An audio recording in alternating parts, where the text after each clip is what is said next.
Guys, is nata sa Tagbilaran Tari Supply.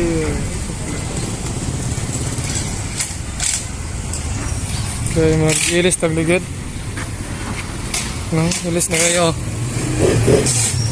Hindi ka na ni-check tunok. Walang mag-ilis ta, 140, tag 3 mil kapin, gagi mahala eh. Kira na, memorize mo, di ba? So, what's up mga paps, og na nata sa sud kay nay nakauna na to man nga MT-15 nga nagpaayo. So kani nga tayo mga paps sinananaw ta og Michelin nga ligid. Nice ko ni siya mga paps, kay lig-on po ni siya, pero malma lang sakit sa bulusa, pero saan man nga hilig mo tag motor manong agwanta ta. Pero sa diya pa mga paps is dili Michelin atong gikuan mga paps sa itaod sa atong motor kundi nag-inosarang base tire kadaghan kayo diri nay mga Maxis unsa pa na nga ligid nga yung ganahan mga paps.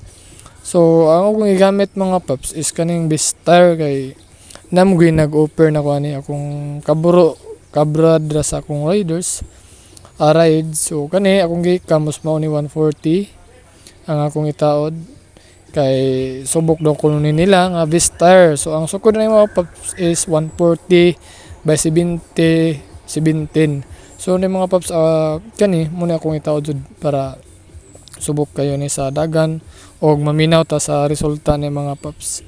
So kani mga paps is ang presyo sa base tire is 3 kapin. So medyo sakit-sakit sa bulsa ganino samot mag-Michelin ta or mag-Fairway nga mahal. So natanan mga paps ligid sa truck, motor o uban pa nga sakyanan ninyo.